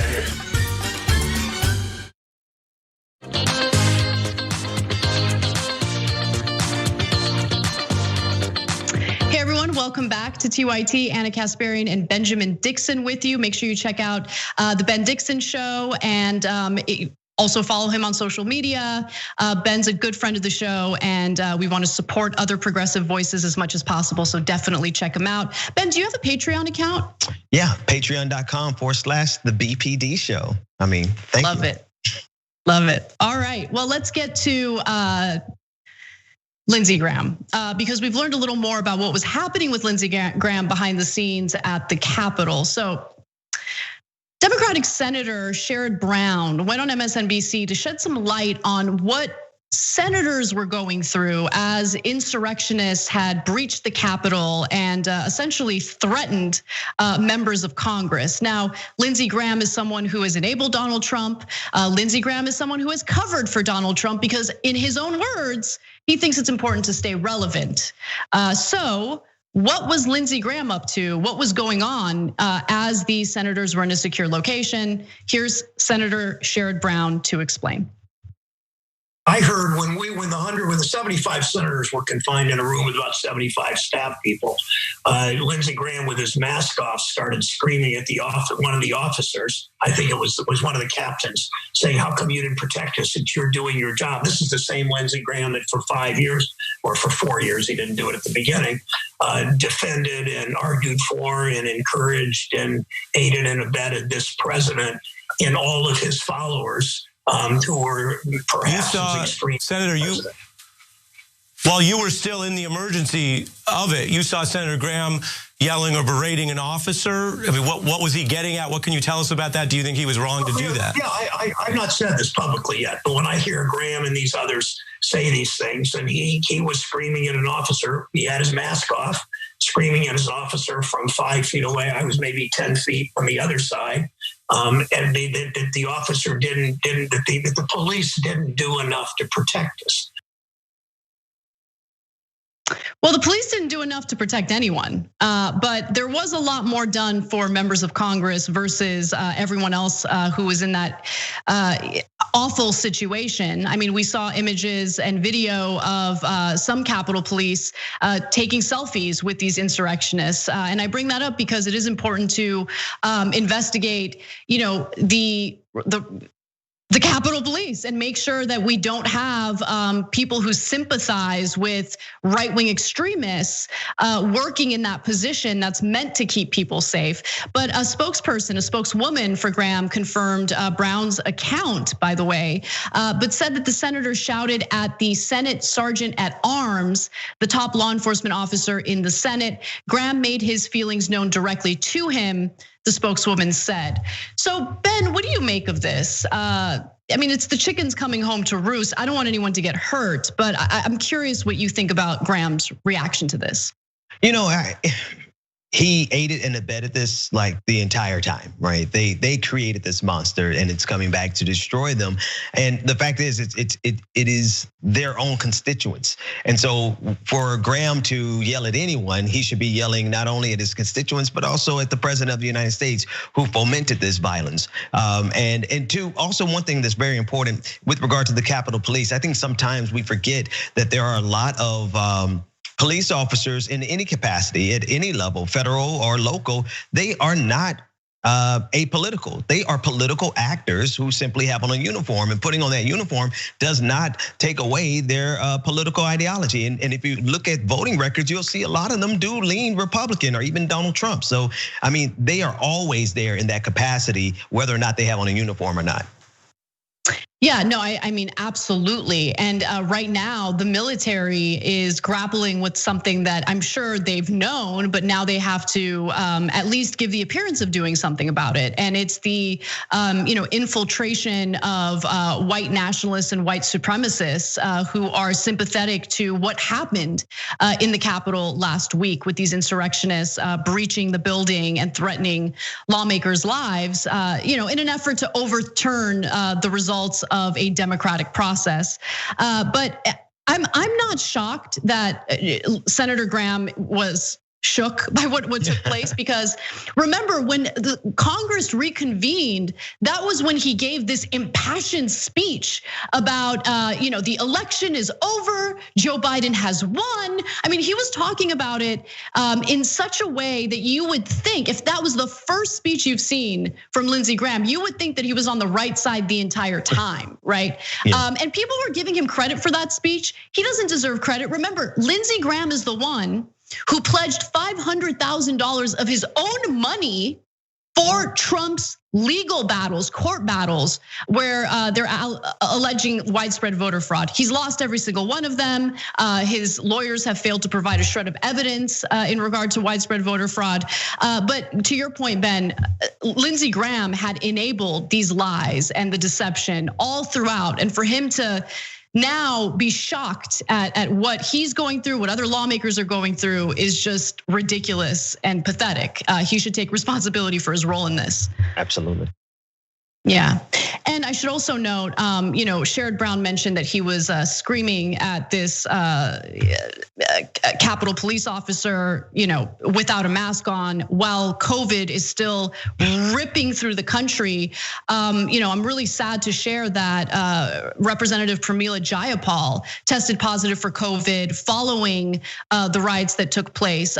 She specifically mentioned that when she was in a secure location with other members of Congress, including, of course, Republican Congress people, they refused to wear masks. There was a video that went viral that showed them mocking people who were offering them masks. And so this is how COVID spreads. And these people who have absolutely no empathy for other people's lives, while simultaneously pretending like they're pro-life, just have no right to represent anything in this country. Clearly, if they don't value other people's lives and they don't respect keeping other people safe during this pandemic, how can we trust them to be in a position of power in this country?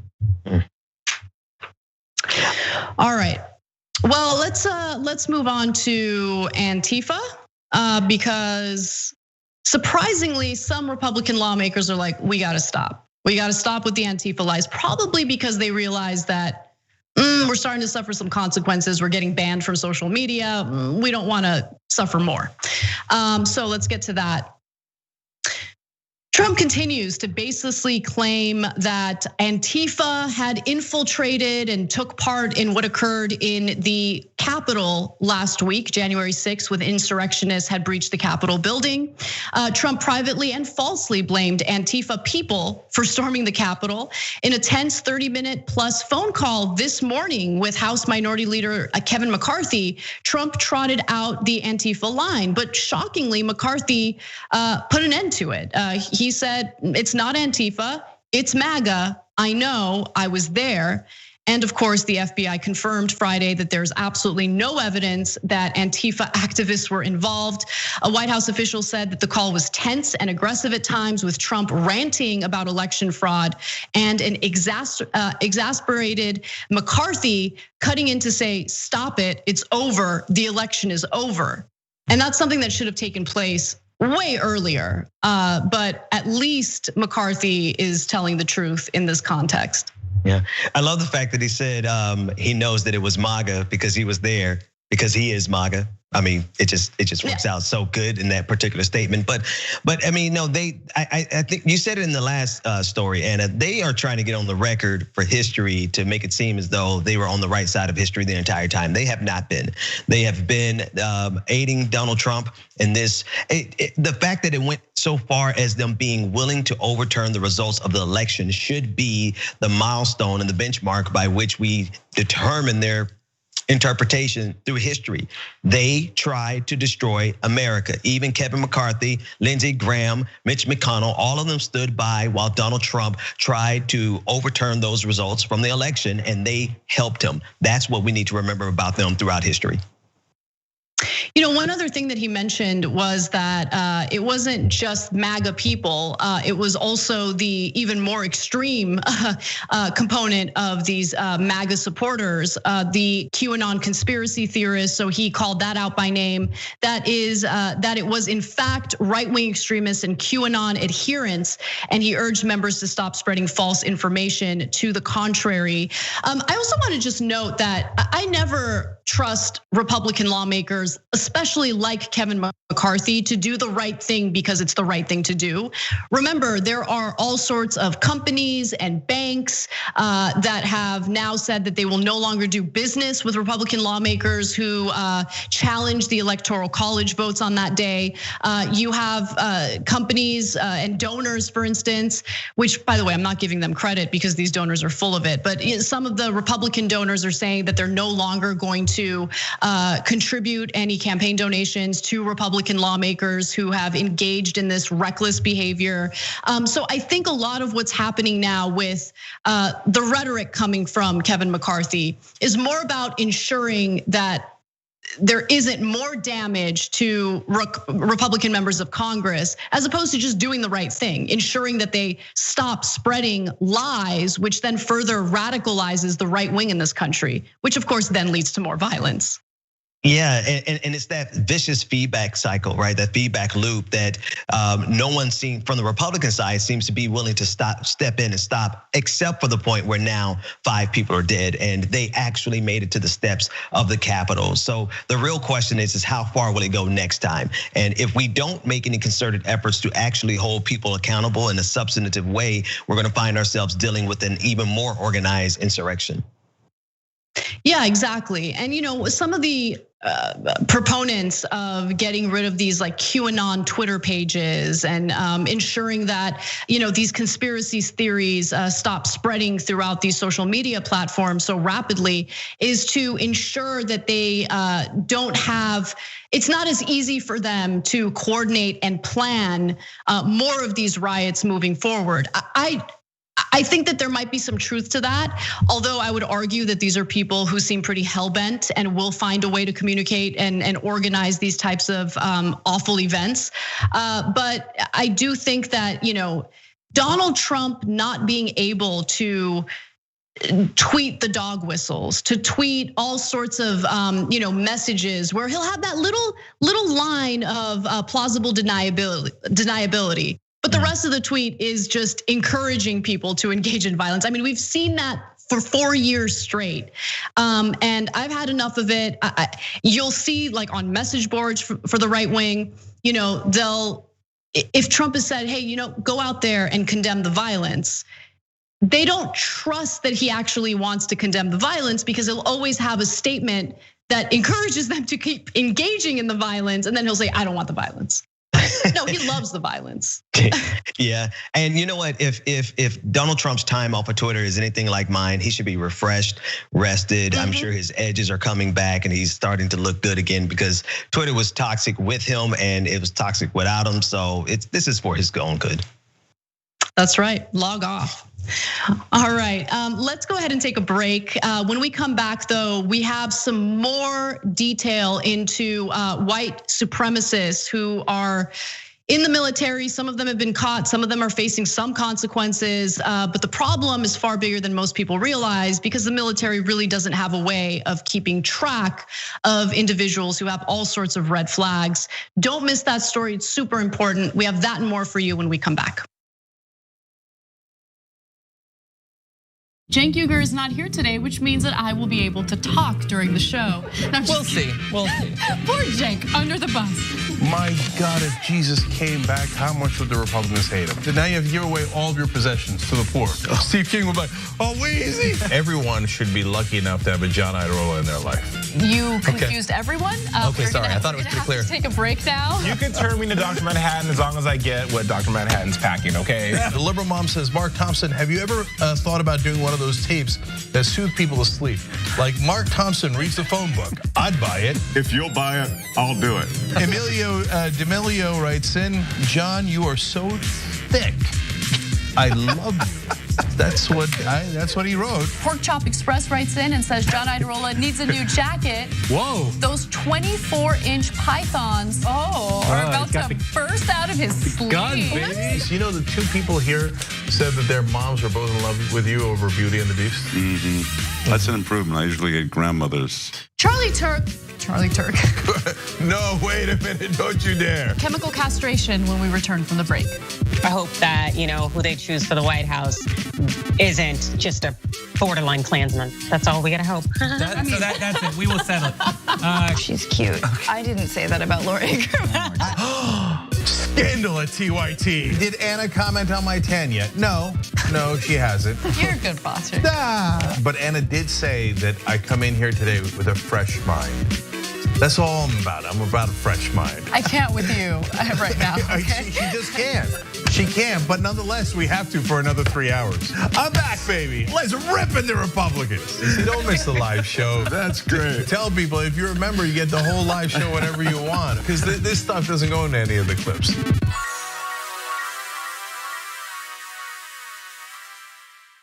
You are the media revolution. You are much needed. TYT, TYT.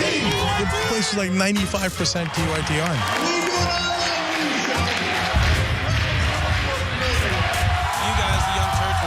Favorite channel, we're getting that message out. Cenk and the Young Turks do an extraordinarily good job.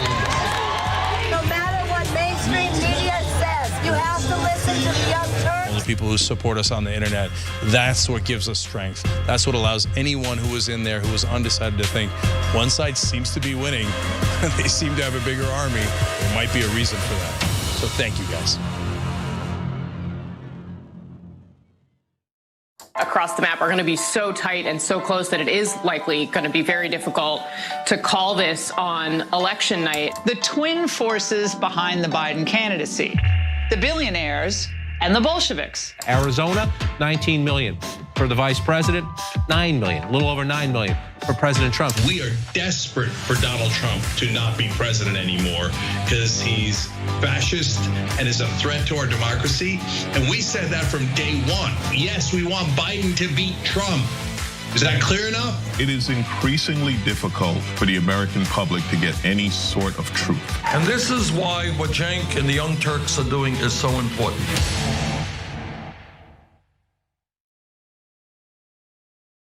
Here at TYT, we strive to instill confidence in our voters by educating them with factual, reliable, and easy to understand political information. And that's why we've partnered with Politiscope. Politiscope is the easiest way to understand the policies that your elected officials vote for and against. They also have the same goal of changing the perception of politics and reshaping the way political information is sought out and consumed. Politiscope strips away all the unnecessary complexity of politics and empowers voters with raw, unbiased information about elected officials and the policies they support. You can download the Politiscope app on the App Store or on the Google Play Store.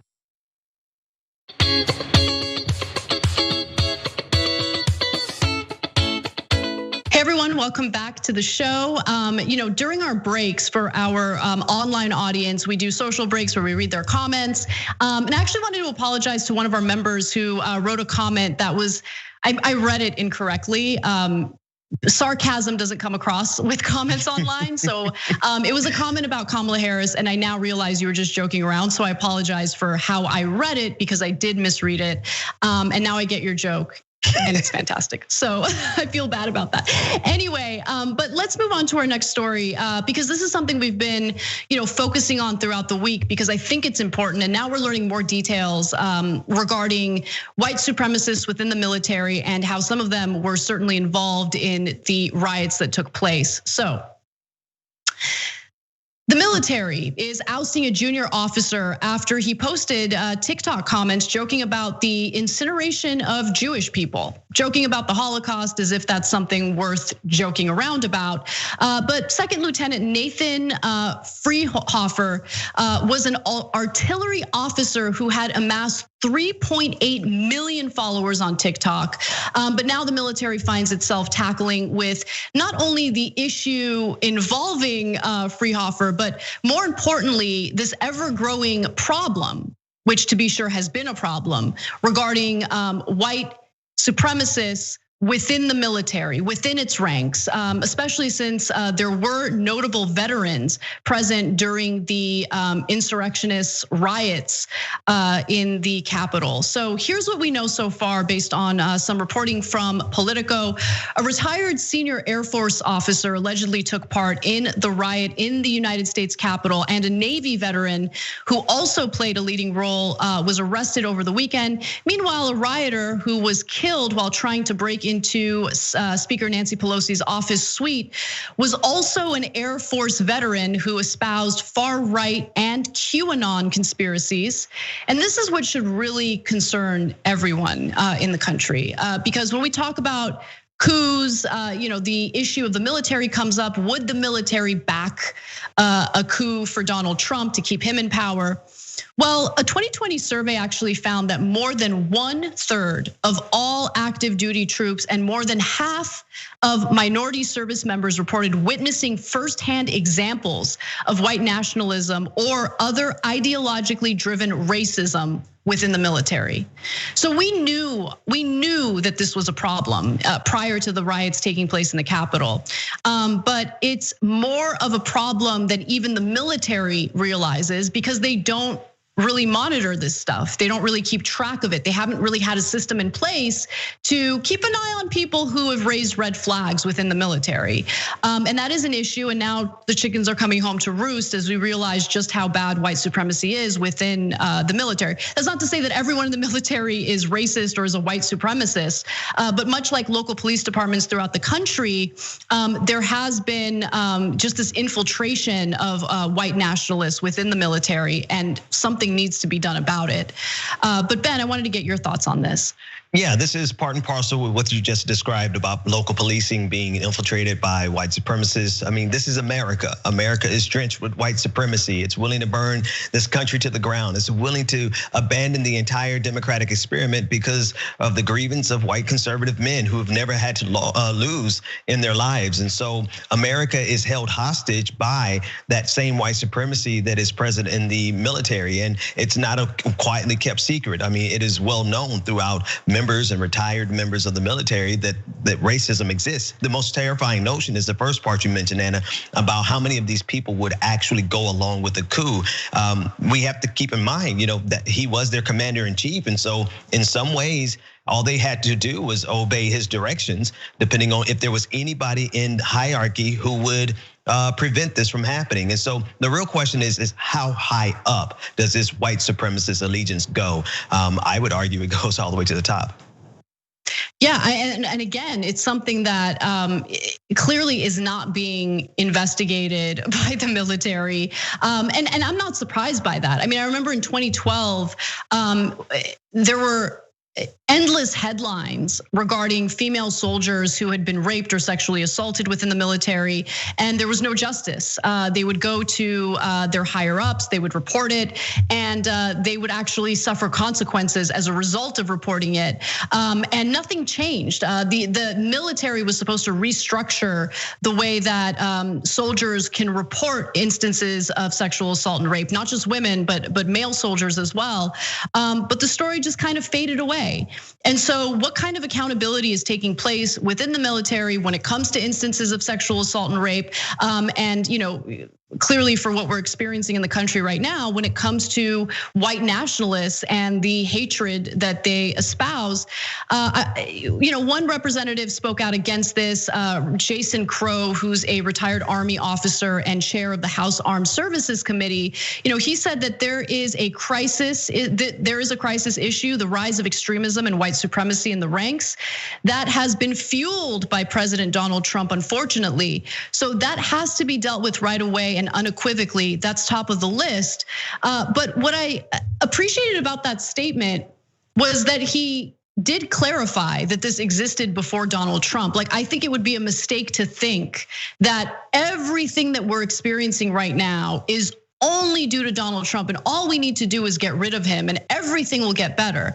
No, Donald Trump exacerbates our systemic flaws because he loves to exploit them for political gain. But those systemic flaws always existed and nothing's been done about it. Like, I guess one of the silver linings for Trump, and I can't believe I'm even saying this, but I think it's true. He kind of forced people to come to terms with the fact that we have to make pretty significant changes in this country. Like, we need to address all sorts of how our system's broken in the military, in policing, when it comes to immigration. I mean, it's just the list goes on and on. Yeah, and Anna, the terrifying notion about this is that if we go back to normal on our side of the equation, we know for a fact that Trumpism will not go back to normal. This is the new normal, and so we have to also figure out how we're going to deal with the resurgence and the renaissance of white supremacy. Definitely, and I do want to also give you a few statements from Mark Pitkavage. He's from the Anti-Defamation League, and he had some pretty terrifying insight. He says that the number of extremists in the military has increased due to a higher percentage of white supremacists attempting to join the military and the development of white supremacist leanings among some currently serving personnel to an even greater degree than in previous surges of extremism. The internet has played a role in the present one, with extremist content found on websites, discussion forums, chat rooms, social media, messaging apps, across gaming and streaming sites and other platforms.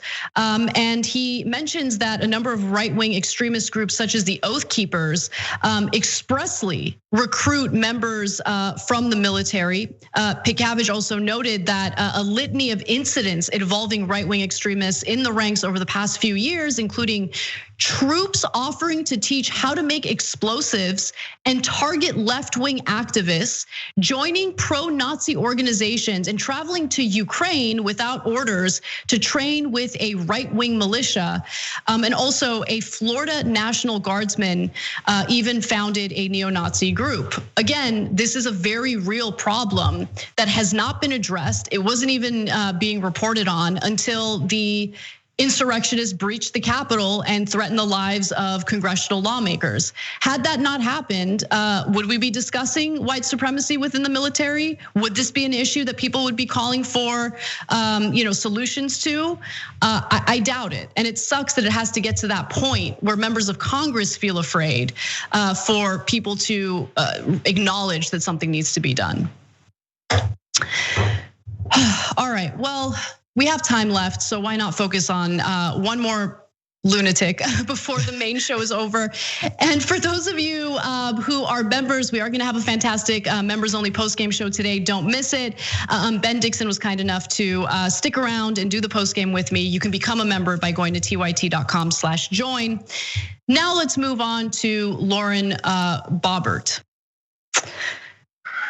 Lauren Boebert is facing some criticism for suggesting that Capitol Police were involved in last week's riots during a GOP conference call in which Republicans discussed their concerns about the attacks. Now, Mediaite reports that according to multiple reports on the contents of that conference call led by House Minority Leader Kevin McCarthy, Boebert, who is a conspiracy theorist, by the way, told her fellow members that the Capitol Police may have been involved in the deadly incident. Now, look, to be sure, there should be an investigation into why the Capitol Police were not prepared, especially with weeks and weeks of threats made regarding Congress certifying the Electoral College votes. It seems like it was intentional. The Pentagon says that they offered members of the National Guard in order to help assist with the possibility of violence breaking out, and the Capitol Police denied that. But to be clear, Boebert is not trying to hold police accountable for being sympathetic to these insurrectionists. She's just trying to place the blame on anyone other than the Republican lawmakers, herself included, who have enabled Donald Trump's lies and encouraged some of the violence that took place. So again, she is a conspiracy theorist. She's coming under fire from her own colleagues. Let's go to Jake Sherman's tweet where he says, bit more from the House GOP call. Boebert suggested Capitol Police officers were in on the riot. Nancy Mace responded by saying that she's angry at the lawmakers that got Congress to this point, and she's disappointed that the party is being led by QAnon conspiracy theorists. And of course, Boebert happens to fall under that category. And throughout the violence that was taking place on January 6th, she was tweeting out, literally live tweeting the whereabouts of House Speaker Nancy Pelosi. Let's give you two examples. She said, we were locked in the House chambers, and at one point she also tweeted, the speaker has been removed from the chambers. So that was incredibly irresponsible behavior. And again, it's not just about Boebert, it's about every Republican lawmaker who has lied to the American people about the reality of the election, who has enabled Donald Trump, who is engaged in these conspiracy theories. These are not people who are fit to be in positions of power in this country. Yeah, wow, that last part, they are not, certainly not fit to be in power, and yet we're constantly led by these men, children who have no capacity to handle rational thought, apparently. And I was just taken aback by that B-roll footage of them removing the American flag and putting in the Trump flag. It's just so remarkable that we are dealing with people who believe that they are the height of patriotism, and yet they, well, for a second time in history, have tried to supplant the American flag with another one. Yeah, I mean, it's just, remember, these are people who love the Confederate flag.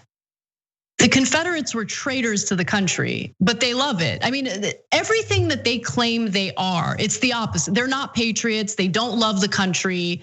They're willing to do anything and everything to cheat, lie, steal, dismantle our democratic process just to keep their guy in charge, even as their guy has proven to be a massive failure, not just to the country overall, but even to his own supporters. I mean, what has Donald Trump done for the people who decided to breach the Capitol on January 6th?